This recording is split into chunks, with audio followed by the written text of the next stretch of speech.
There we go. So thank you all so much for joining this evening. I am excited to host you all. If you don't know, my name is Natalie Dean, and I'm the founder of Wine and Cheese Inc.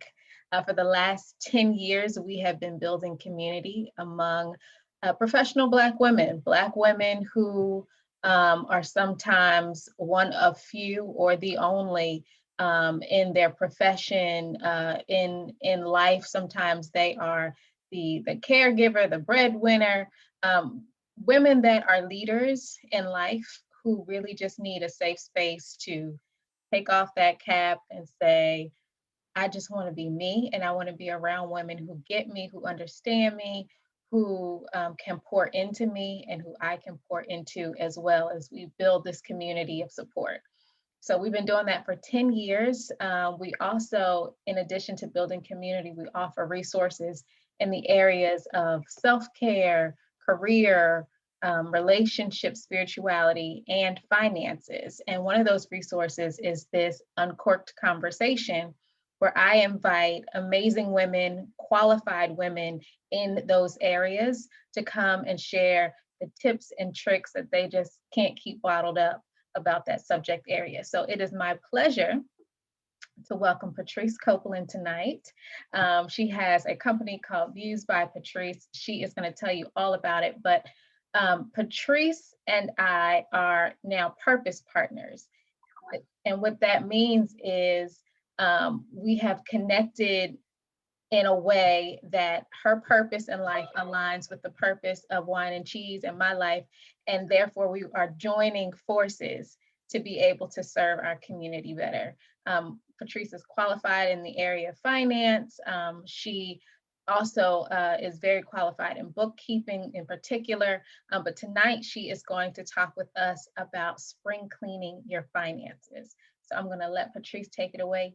Thank you all again so much for being here. And if you have any questions or comments, feel free to throw them in the chat box and we'll either get to them conversationally or just at the end, but definitely be engaged with us there. All right, Patrice, take it away.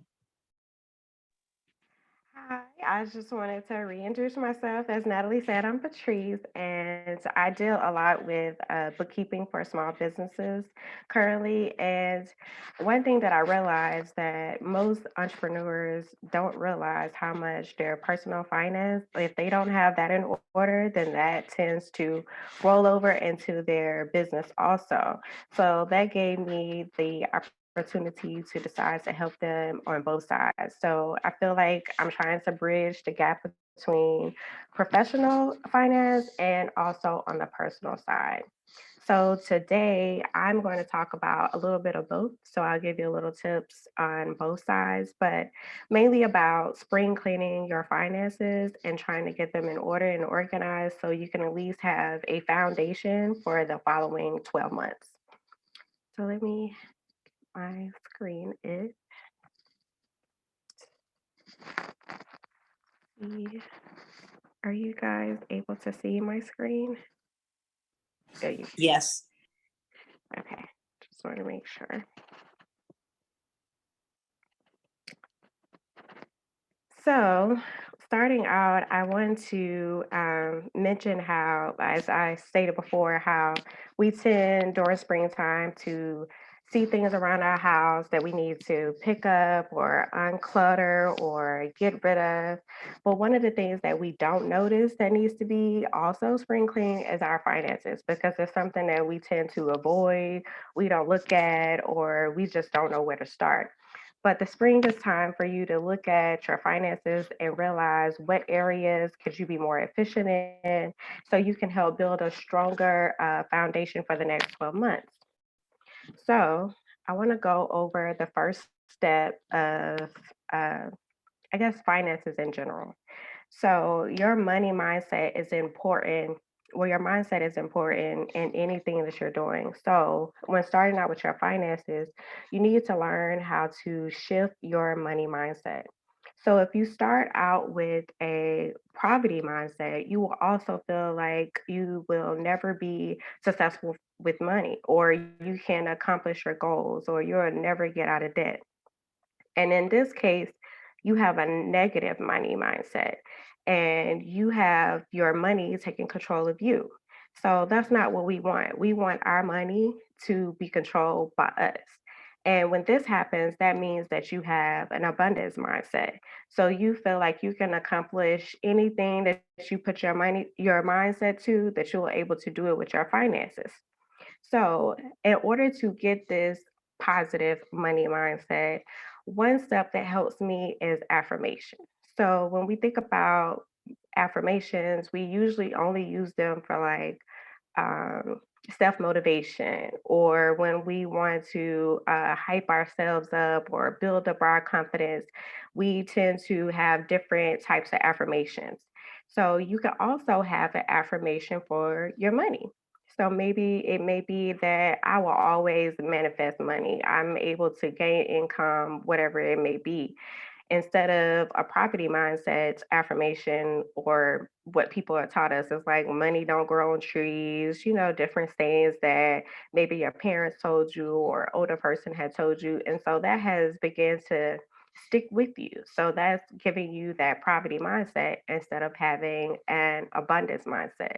And again, we're trying to get control of our money. So therefore, we have to have confidence in ourselves to be able to do that. So that's the first thing I want you to decide that you need to do is shift your money mindset before you take any step further. Because if this is not in place, then you're going to tend to just fall right back into those bad habits that you were doing before you did your spring cleaning.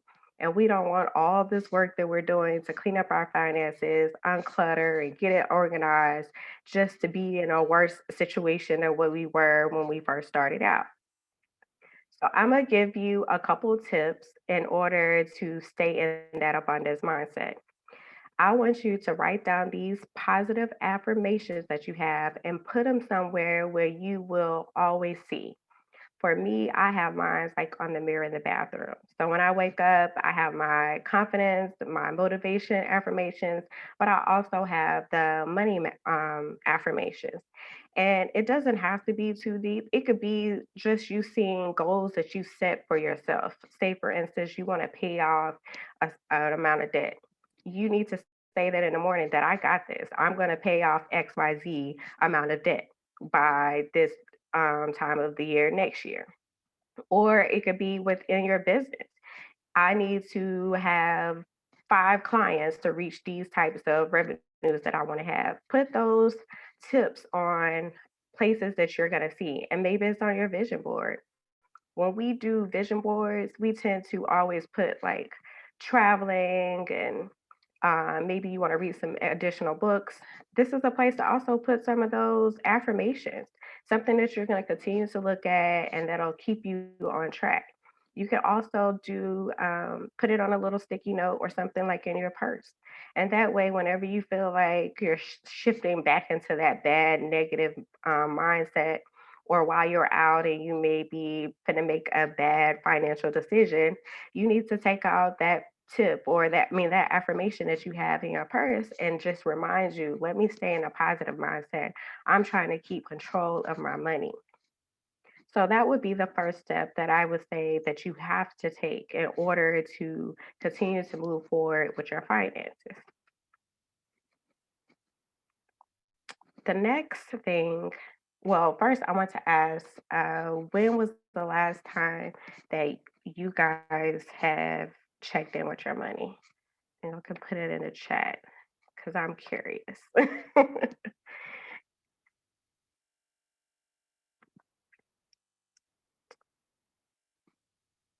So we have a last month.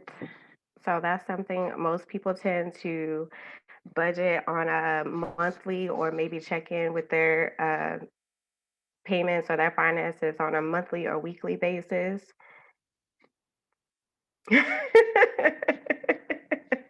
Yes, so we're going to talk about that also, Natalie. At least twice a week. That's really good. That's more than what a lot of people do. And most people check in at least once a month with their finances. So I'm going to go over that first for weekly and monthly check in, things to look at. when you're doing this check-in on that monthly or weekly basis. And then I'll go into the bigger piece of spring cleaning your finances on a yearly basis. So during these weekly and monthly check-ins, I want you to first review your budget and look at the things that you're spending your money on, like your actual spending. So hopefully throughout the month or throughout the week, you're actually tracking the expenses that are coming in and you're comparing it to the categories that you have in your budget. And during this time, I want you to look at the different categories you have. This is the time for you to decide, do I need to add some new categories to my budget? Maybe you have a baby shower or a couple birthdays coming up in the following month. This is the time for you to add that to your budget. Maybe it's gifts or like celebration or extracurricular activities. Maybe a vacation is coming up within the next 3 months. You want to add those categories during these times to your budget. Most people think that a budget is set in stone, you can't change it, but you really should change your budget and adjust it accordingly on a monthly basis to what coming up. I know for me, things change every month. I'm not going to be on vacation every month. So there's something that I may not need in my budget on a monthly basis. So this is the time for you to look at your categories and also in the areas that you are going over on, you need to find out why are you going over those categories. And if there's areas where you're going under on, maybe you need to decide, maybe I can shift from my shopping budget category because I'm not using all of it to my groceries because I'm going over on that category every month. So let me transfer some funds from that category to the next. The next area that you should look at during your check-in is paying your bills. Um, this would be something that I would look at for you to try to get your bills paid within 7 to 10 days out. That way you can ensure nothing is getting overlooked. You're not paying late fees and everything is in order.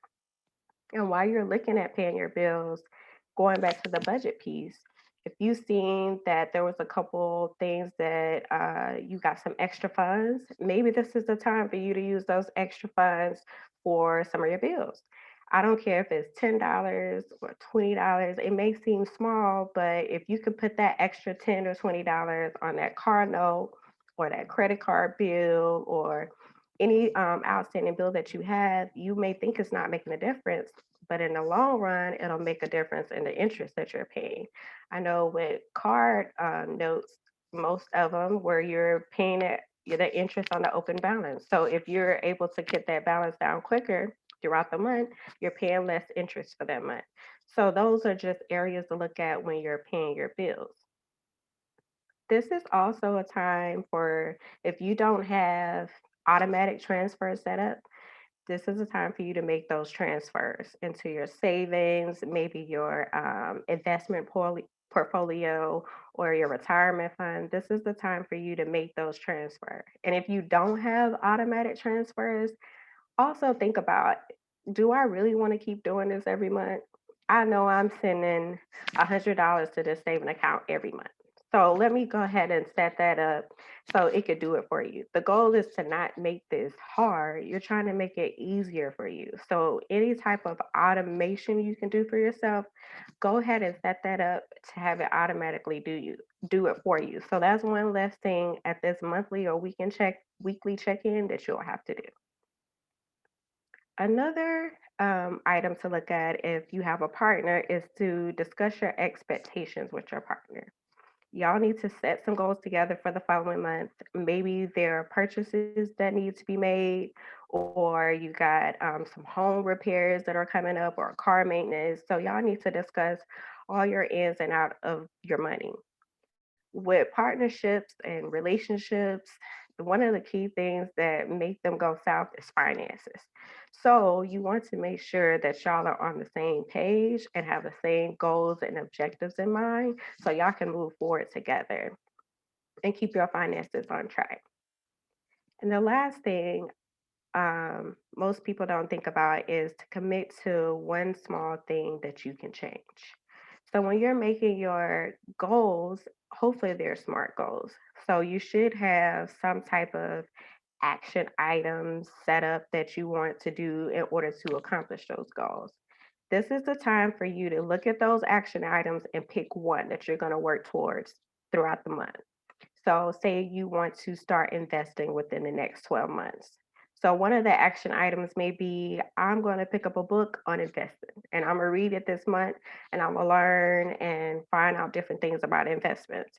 So, this one book may make a huge difference in your overall financial picture within the next 12 months because now you know how to invest. Because if you know, like me, investing is not something you can just jump out there and do anything. You need to know what you want to do or what you're doing in order to keep your money and not lose your money. So now that we've talked about the different aspects of doing your monthly or weekly check-in, we'll go over the big spring cleaning your finance check-in. So first, as I talked about your goals, you want to set those 12-month goals. Life changes all the time, which means that your goals need to change also most of the time. So you want to look back at those past goals and rework them for any like unexpected life events that may happen, that may come up, because we never know, things change all the time. Or if you need to make any new purchase or major purchases in the future, you want to adjust your goals for that. Maybe it's a car, maybe it's a home purchase. And even from a business perspective, if you started out your business and it's starting to grow very fast, quicker than what you thought it was, maybe it's time for you to add a team member to it. Or maybe you need a new product or some equipment for your business. This is the time for you to make those adjustments in your business goals also. Or maybe you're thinking about making a lifestyle change, like me, for instance. Entrepreneurship was never on my radar. I never thought about being an entrepreneur at all. So, when that was something that came up that I decided I wanted to do, I had to adjust my goals for that. I had to plan accordingly because businesses take startup costs, and you have to plan for that. And so I set up goals for my business to start it off. And once you have a business, you have to set up goals for like revenue streams. I knew how many clients I needed to have to make the revenue to recoup the startup costs I had.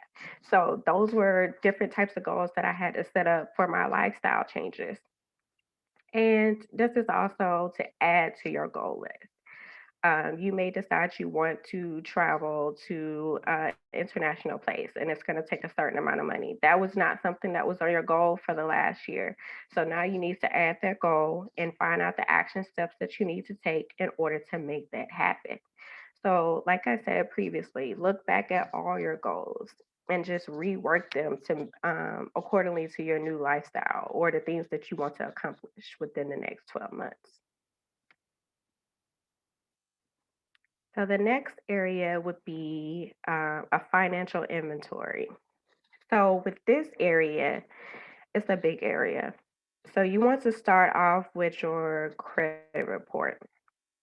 Most people tend to not look at their credit report until something happens or they decide they want to go make a purchase and it was like, okay, let me go check my credit score. You need to at least at a minimum check your credit score once a year. You're able to get one free one through all three bureaus. So please take advantage of that. You want to look for any possible mistakes or errors on your report to make sure everything is in place that won't so it won't impact you when you be able to get a loan or whenever you decide you may want to make a car purchase, you're not paying the highest interest rate because now your credit is all jacked up and you had no idea because you're not even checking in with it.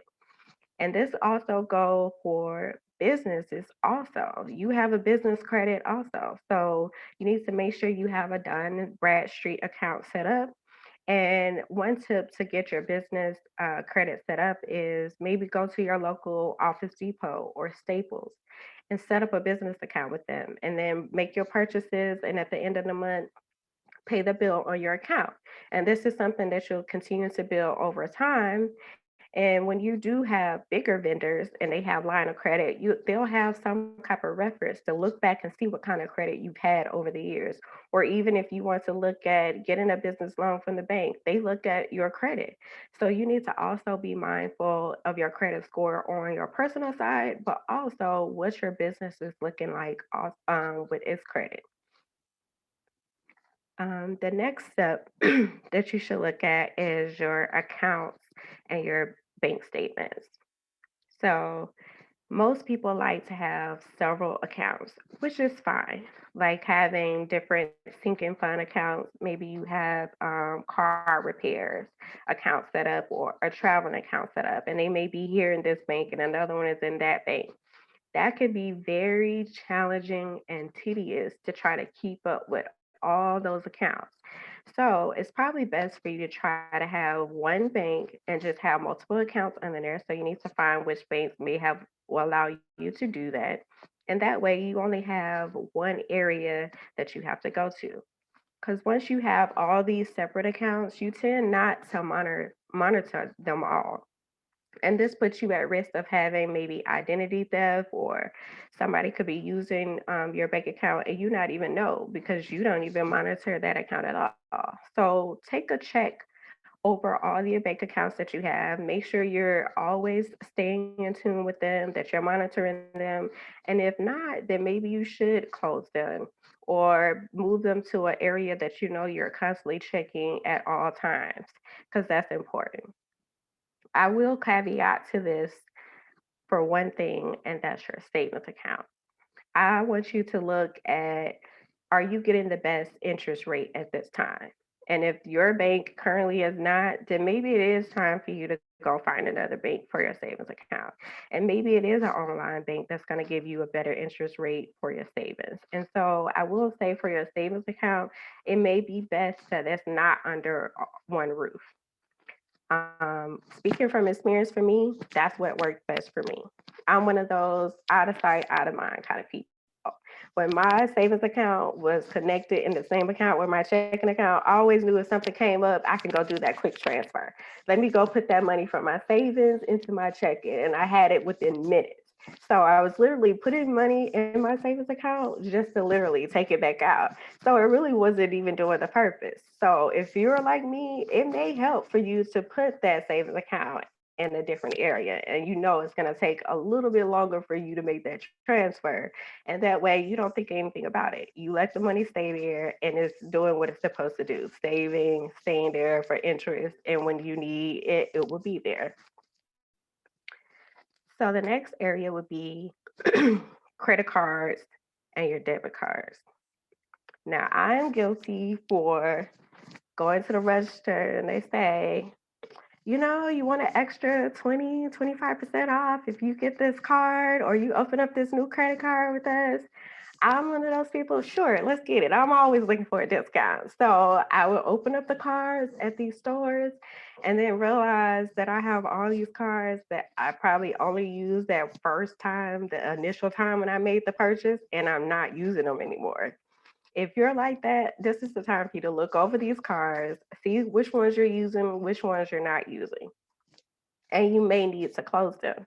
But I will say, I want you to be mindful of your debt to credit ratio. So if you're looking for getting a loan during this time, maybe you don't need to close those credit cards because it will affect your credit score and you need to keep that credit history, and so you don't want to damage that.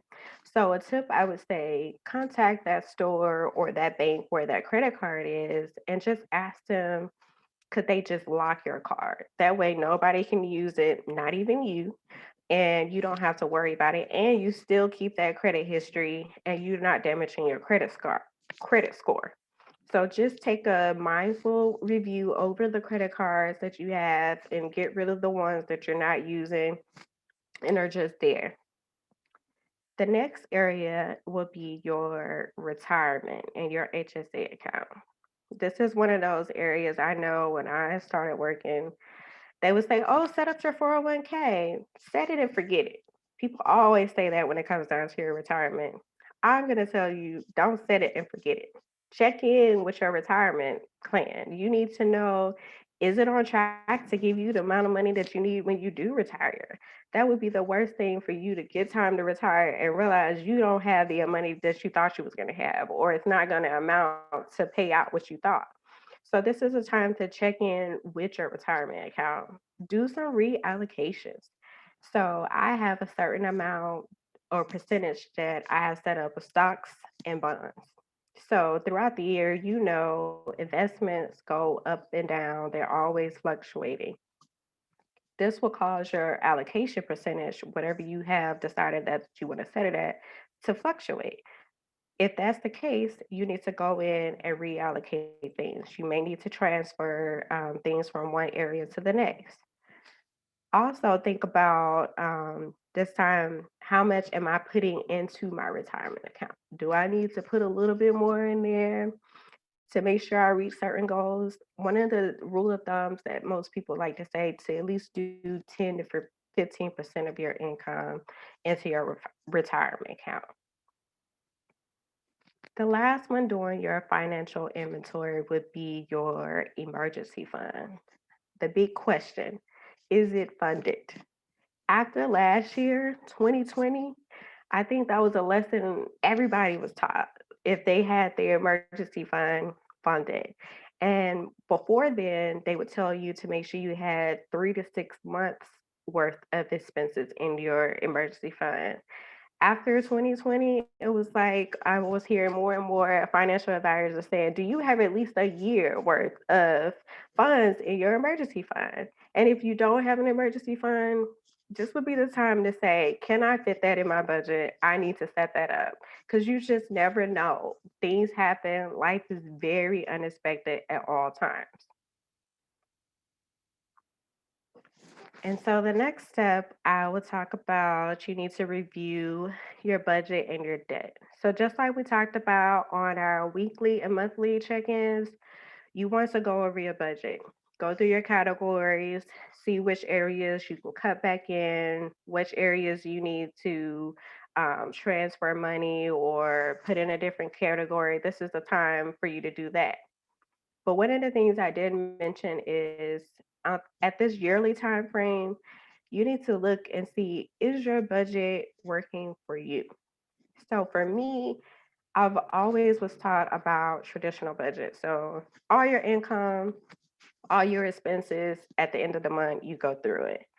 There's other types of budgets out there. Maybe the percentage based budget. A lot of entrepreneurs like to use that because your income is like unstable sometimes depending on the month, depending on what you have going on. Maybe you have a launch, maybe you have a new product or a new service that you're offering. So for this, people would use a percentage base. A certain percentage of whatever income come in for that month will go to my household expenses, maybe my savings, and a certain amount will go to investing or donations.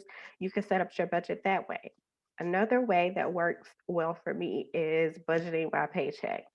So I know what day I'm going to get paid and I budget for those expenses that are going to come out of that paycheck. So I'm budgeting on a regular basis and that worked way better than me waiting to the end of the month, making sure everything got covered, backtracking, and make sure everything was good throughout the month.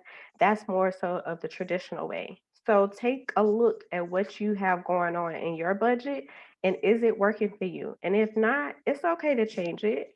It's no problem with changing your budget to work well with you. Most people think that budgets are so restrictive, and the goal is to make it not restrictive and work well for you so you can stick with it. Because the more restricted it is, and if it's not working, you're going to tend to push that budget to the side and you're not going to look at it anymore. And that's what we don't want to happen. The next thing I would say during this time for you to look at is your debt. If you have debt and you're not tackling it, then guess what? You're paying a whole lot of money in interest. And that money could be going towards your savings account or your retirement, or you could be using it for investing. So this is the time for you to write down what debt you have. And that could be credit card bills, loans, any type of outstanding balance that you have. You need to know where it is. You see so many people just wake up and they begin to look through all their stuff and be like, oh my God, I had this amount of debt and I had no clue. So this is the time for you to make sure you write that down, your interest rates and how much you're paying in interest. And once you have this information down, you need to decide what way do you want to do the elimination process. So you have the debt snowball elimination process, which is the smallest amount to the largest amount that you begin to pay down. Or you have the debt avalanche, which is the highest to lowest interest rate. You got to figure out what will motivate you. For me, it was if it was the smallest amount and I could pay that off first, then that's what I did. So I did more of the snowball method. I got rid of small amounts and rolled that amount that I was paying that debt into the next one. And that kept me motivated to know, hey, I'm seeing debt gone. I'm eliminating it. And that's how I did my student loans. And it felt so freeing when I was finally done with them. It was a big, big weight taken off my back that I no longer had this debt with me. So that's just what worked for me. But you got to do what's working for you. You want to stay motivated throughout the time to make sure you're going to keep tackling the debt. And the last piece of this, I would say, is making sure all your paperwork is organized. We tend to just pile paperwork up nowadays and just, oh, it's over there in the corner. I'm not going to deal with it. Maybe at tax time, I'll go to that box and I'll try to organize it all. So we don't want to do that. We want to get more of the paper that we don't need anymore. We want to get rid of it. Just like when you spring clean your house and you're getting rid of clothes and donating them and throwing away things that no longer needed, you need to shred those documents that you don't need anymore. Go through those documents. And I'm more of a physical paper person. So I still like to have the paper for things, but I know we're living in a digital world now. So even if you have it all in the cloud or in Google Docs or saved somewhere, just make sure your folders are set up properly. That way you can have it organized to go right to them. You know where it is. It's easy to find whenever you need those documents. Either way, whether it's paper or digitally, you want to make sure you have your information organized. So for the IRS, when you're thinking about what to get rid of, the rule of thumb is 3 years. They can go back 3 years and audit you. So you want to make sure you keep those receipts, medical bills, credit cards, statements, utility bills, all those things you want to keep for 3 years. So once those are over, you're able to get rid of them and make sure you're shredding documents and not just throwing them away in the trash.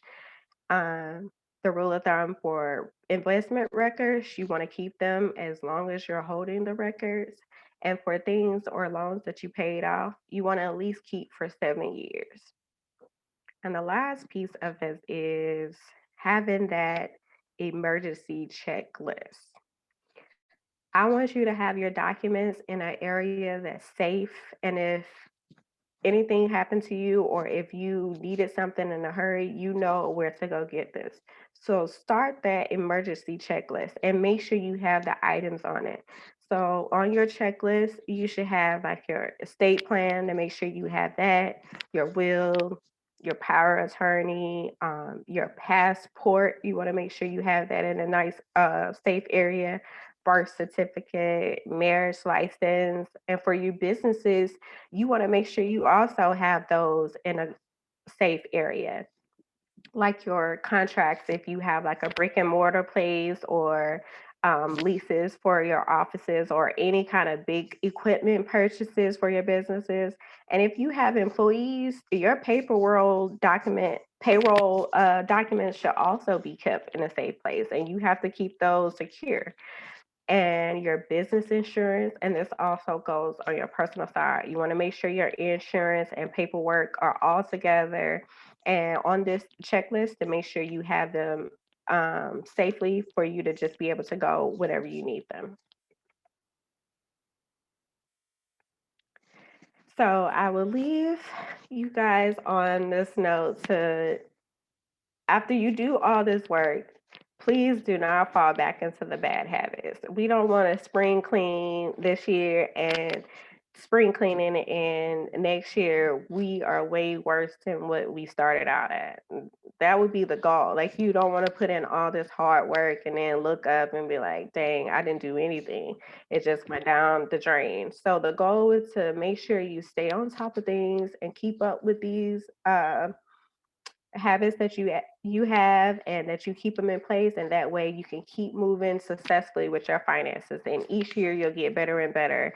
And as we mentioned, I think I mentioned about one of the things that you also need to know is your net worth.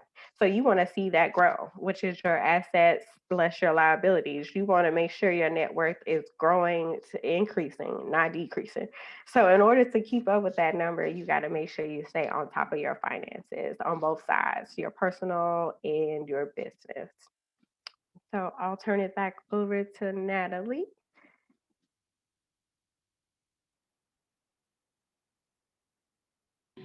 Thank you, Patrice. This was great. I'm over here taking notes, and I will say the first thing you said was get your, have your money mindset and start telling yourself affirmations of, the life that you want as it relates to finances. And it's so funny because I was just reading last night in a book, A Course in Miracles Made Easy, where they're talking about having a money mindset.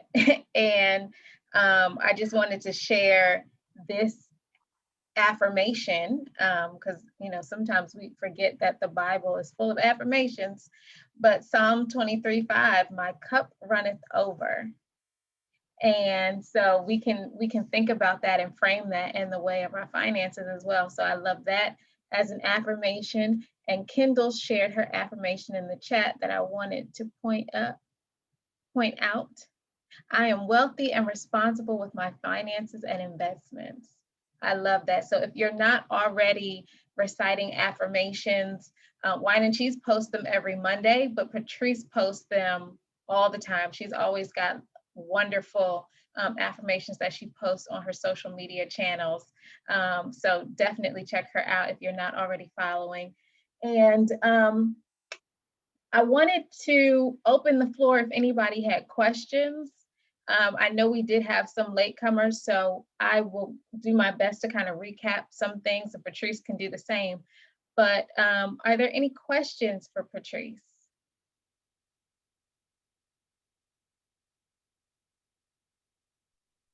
I see Terry had a question in the chat. I don't know if somebody was. Yeah, that's what I was going to ask, because all these commercials I keep hearing, and I think it's Experian Boost or something.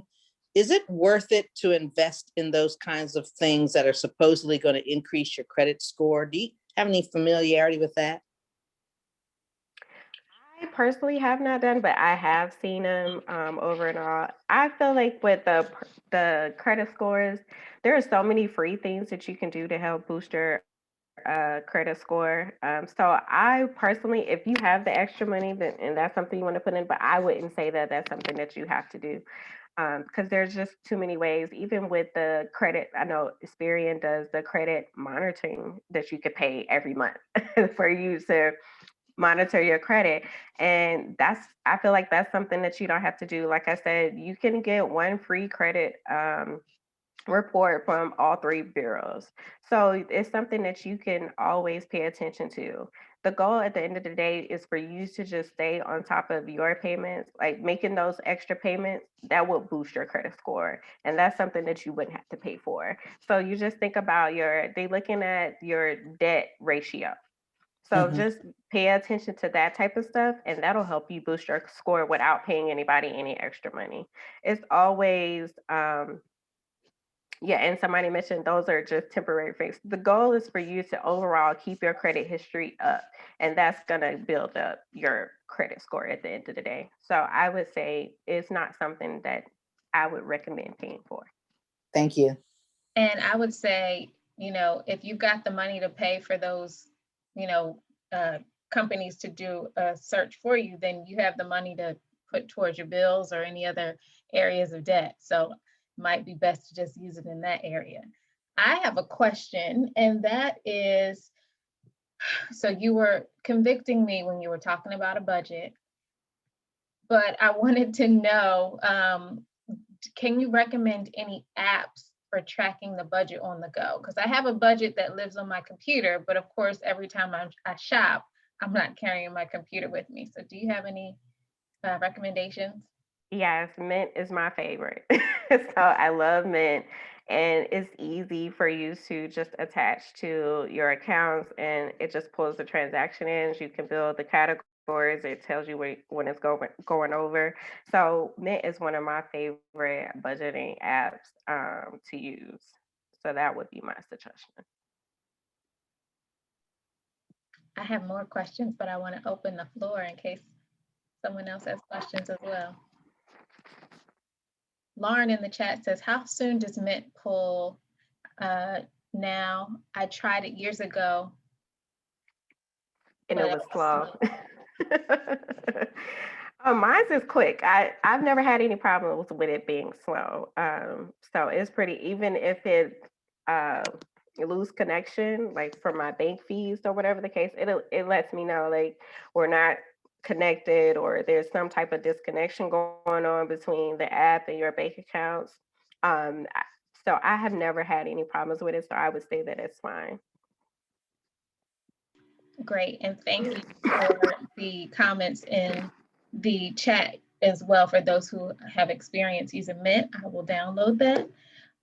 Any other questions, either in the chat or if you come off mute, you can ask Patrice. I'm going to ask another question about budgeting. You mentioned making sure that you have the appropriate categories to reflect your expenses. And I want to know, are there any, when you're working with clients, are there any categories that should be added that sometimes we just don't think about? I would say like car maintenance is a big one because nobody thinks about, oh, I'm going to need or oil change within the next month or so, or any type of car maintenance, like tires is a big purchase that people don't think about. So I would say that is one that people tend not to think about, or little household stuff like cleaning supplies. People don't think about adding that category to their budget, but that is something that you tend to regularly purchase. So just those small areas. Another big area that get missed is a miscellaneous item or category in your budget. I wouldn't say it's a cushion because it's there for times when you're going over or under, but there's gonna be things that are gonna come up. And the goal with budgeting is that you want it to be zero base when you're doing it. So all your income that's coming in, you want to have a place for all your money. That's you in control of your money. If you got an area at the end of your budget and it's not zero, even if it's $20 to $30, you don't know what happened to that $20 to $30. So I would at least add that miscellaneous budget or category to your budget to have that place for money or a cushion to go, and your money still has a place to go. Or you're still having every piece of money got a place to go. I was just going to ask, should we be budgeting for every single cent? But there you go, you answered it. Okay. Yes. And should we have a surplus at the end of the month? Is your advice to put it to savings, or can we spend it? I'm going to go back to when I stated to have your goals. So if your goal is that you want to save $10,000 by the end of the year, so say, then maybe that's what you need to work towards. But if your goal is that I need to pay off my credit card bill, that's where that extra cushion money should go. Or if you got a vacation, so it's really personal. Budgeting is, they call personal finance for a reason. It's tailored to you and what you have, what's your goals, what are the things that you want to do for your money. So it's not just a one answer that fits all for the surplus. It's really just based upon what's your goals and what you're trying to do with your finances. Like, what do your overall financial picture look like? Thank you for that. Mhm. Any other questions for Patrice? Now, Patrice, more than half of the members of Wine and Cheese have 9-to-5 jobs, full-time jobs, and then they have their passion job or their side hustle. But most of us are entrepreneurs within Wine and Cheese. So is there any advice that you have in terms of budgeting or just making sure you've checked your inventory, any tips on for those specifically juggling two different jobs? Right. For the business perspective, what I found with clients is they tend to not stay on top of their AR or their invoices that are going out with people, and their agent is just 30 to 60 days out. What you do not understand as entrepreneurs is that's money. Like when it's aging out, then you're letting money go out the door. So that's one of the things that I would say from a business perspective, that if you're going to stay on top of anything, it's your AR, your invoices, your billings that's going out. Inventory is another thing also. We think that we need to have all the inventory piling up for whenever the clients come. That may be true in a way, but this is also money that you spent out up front on all this inventory. So you need to stay on top of that, keeping track of the inventory, the ins and outs of that, and your demand. Like what is currently the demand? What has been a trend over time for this particular product in your business?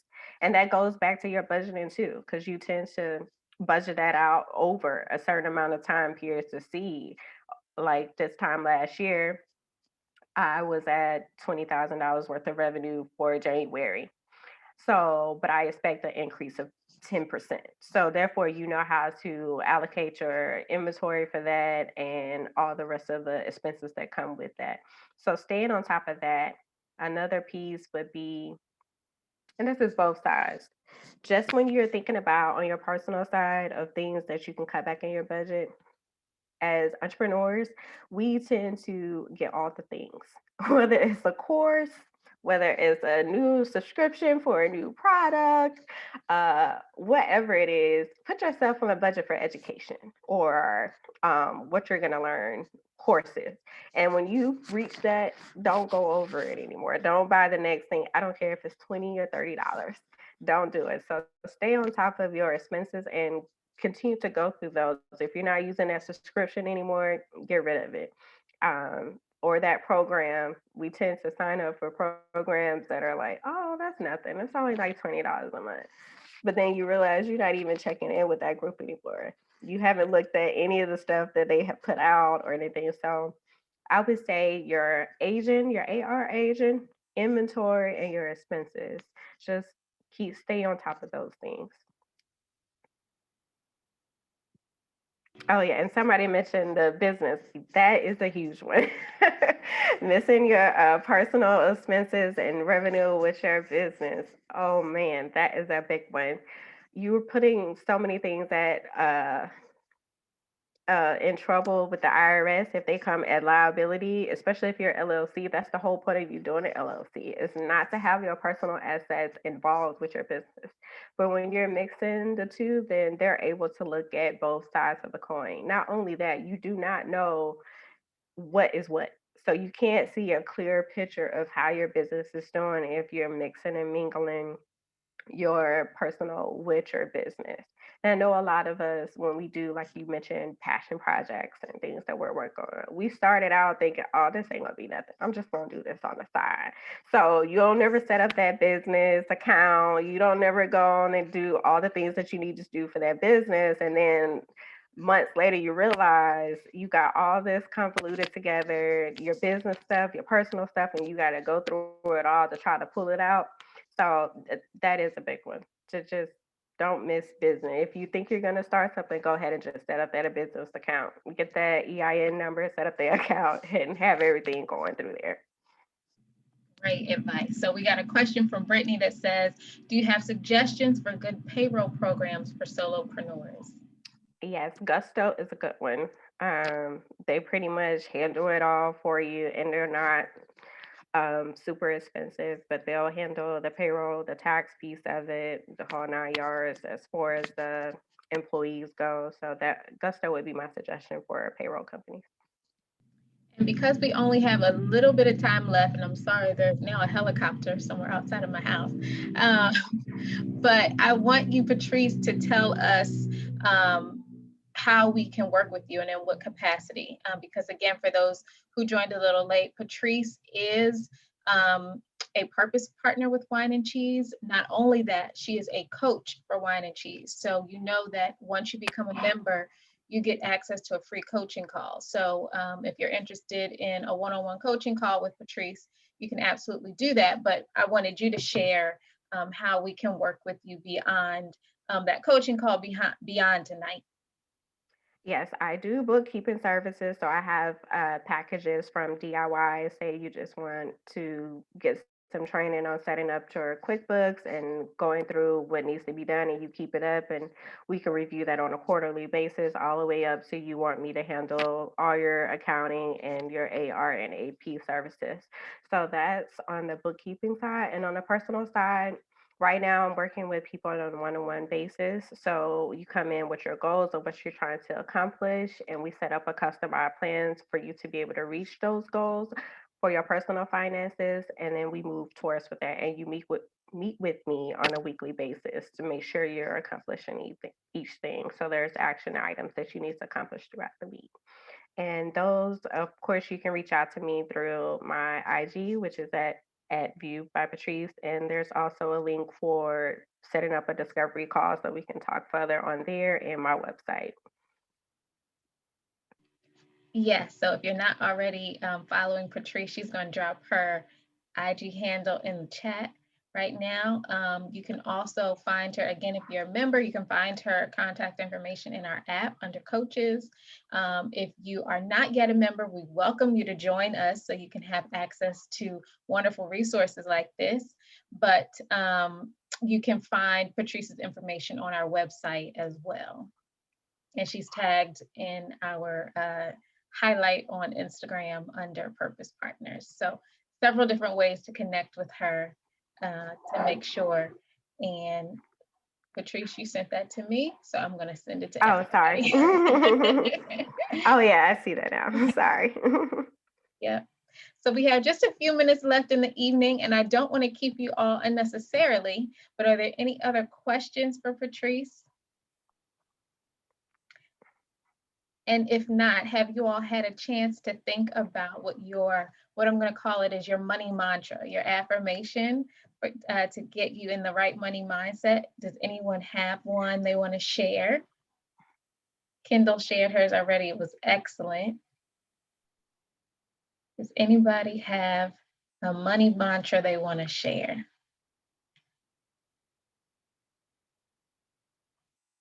Okay, well, let's go with this one. My cup runneth over. So when we think about money and abundance, may your cup always runneth over. So ladies, thank you again so much. Oh wait, we got one. Brittany says, my resources are abundant and I'm building generational wealth. I love that, Brittany. I love it. I love it. I love it. Awesome. Okay, so on that note, ladies, I want to thank you again for being here tonight. If you loved this conversation, which I see you have in the chat box, make sure that you spread the word, let your girlfriends know about the resources that we offer. And by all means, if you're not already a member of Wine and Cheese, we welcome you to join us. Find your tribe, get the support you need so that you can be all you can be. All right, everybody, thank you again so much and have a wonderful and safe night. Bye, ladies.